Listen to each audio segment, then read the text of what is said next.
Chris is my friend, but I'm not Chris Daly. I'm twice his age. I think I'm quite a bit more mature than he is. But I certainly respect what he has done for this district, in particular the access that he has given to the poor of our district. You have to think back before the year 2000 to what the Barbara Kaufman Board of Supervisors was like. It was an elitist group. I don't think the residents of SRO hotels along 6th Street or the Tenderloin ever dared to enter City Hall, much less hang around the supervisor's office. What would I do different? You know, they asked us yesterday what we respect about Chris Daly and what we would do better. I respect his commitment to social justice. I would be much better at land use and much better at quality of life. Thank you. I think Chris has focused on one issue very well, and he's been quite successful at it, which is affordable housing. It has been one of his main priorities for this district, and he has fought very hard to make sure that we have increased affordable housing here in San Francisco. And when I say affordable, I mean we're not just talking about very low-income housing. We're also talking about housing for seniors and for families as well. Several of the families that I've worked with have actually won the lottery and had units here in Southbridge, Rincon Hill area. What I think that Chris hasn't been strong in is neighborhood services, job creation, and public safety. Those are areas that I think that the district really wants to see a supervisor take a leadership role in. I think there's a lot more that unifies this district than divides it, and I think that the past 8 years we've seen a lot of divisions. I think that what people want, whether they're an SRO resident or a homeowner here in South Beach, is a lot more similar than people realize. People want our streets to be clean and safe. Everybody wants that across the board. They want a supervisor who's going to call the agencies and say, here's a mess on 2nd Street in Folsom, please go clean it up. Here's a mess here in Turk and Golden Gate. A lot of my time on the school board has been spent just interfacing with parents and with students and actually getting them access to public resources. And I think that's something important for the next supervisor to focus on. I think Chris has done a great deal for a very small constituency in this district.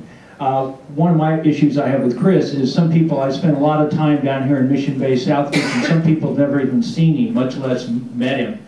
Chris has not represented everybody in this district. Chris has represented a very small slice of this district.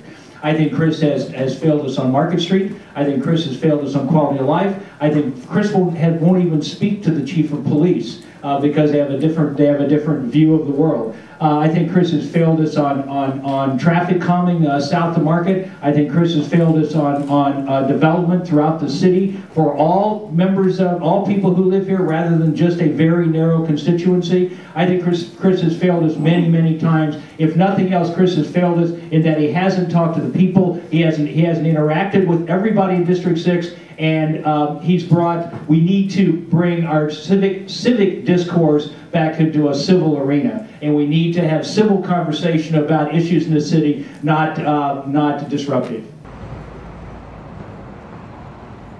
I've lived here for 25 years, as I said. I think that the issues that have been dealt with in District 6 successfully by the current supervisor are issues that need attention.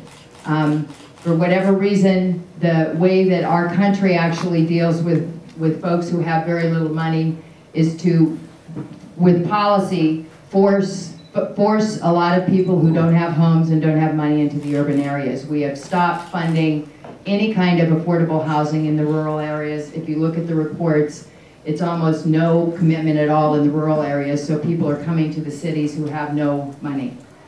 We have that issue. We have to deal with it. Chris has done that successfully. What I offer is 25 years of bringing people together with real solutions, seismic strengthening, getting rid of corruption at DBI.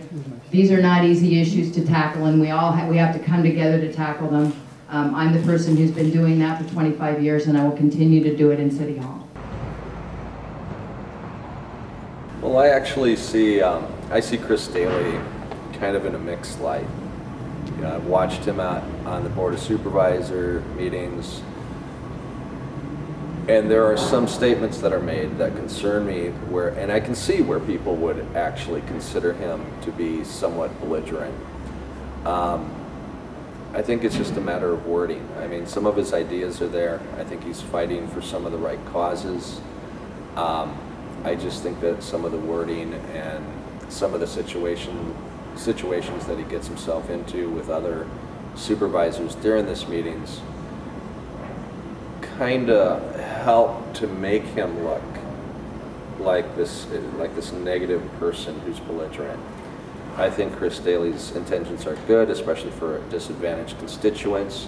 I'm concerned, however, that more attention wasn't placed with constituents in other areas, you know, such as Soma, such as Mission Bay, such as Hayes Valley, the little section of Hayes Valley, Treasure Island. I would work with constituents in all areas, including Northern Mission. I would work with constituents in all areas to find out their needs and to assist them with what they need in their area. I'm really good at handling media, so I would definitely be better at controlling my media. This has been than Chris Daly was. I think that, you know, he may not have been as belligerent as portrayed in the media, and I think that, you know, that's his own not being aware. I think that he has ignored sections of the district and concentrated on a certain, like the Tenderloin basically, and housing there. But I think that that was really warranted. I mean, look at the state of decay that we are in as far as housing and housing rights. We have 5,000 to 7,000 people on the streets, and if they came from Haiti to our shores, I'm sure we would be able to find housing for them and feel bad for them, but because they live here, we'd rather criminalize them.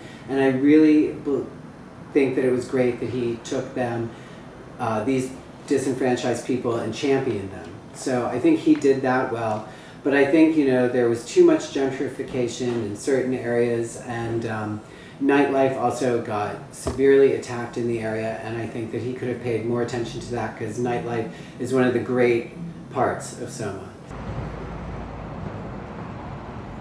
Well, I have a very different perspective than Chris Daly.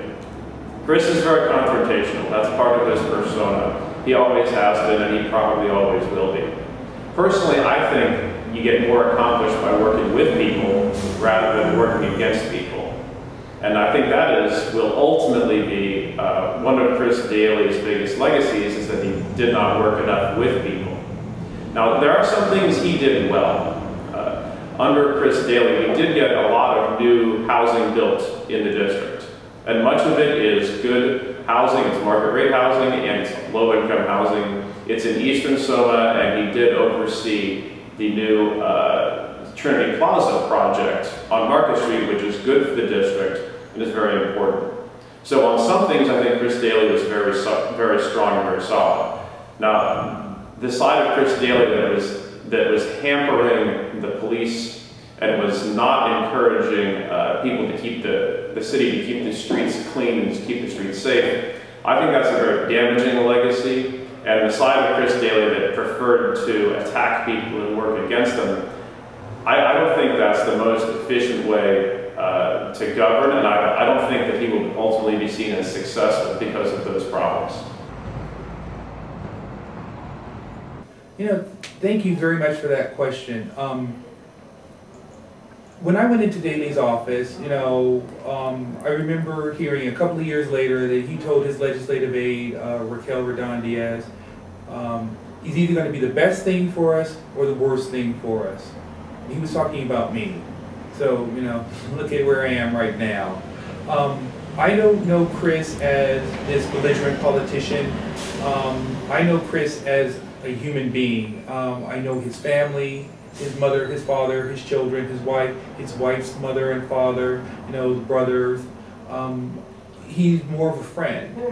And that's the way he's always treated me, even when I was living at an SRO. Even when he allowed me to, you know, watch his son while he was in chambers, even when he trusted me to, you know, take on the constituent issues that came out of his office. So no, I don't see him as this belligerent person. Do I see him as passionate? Yeah, but I see him more as a friend.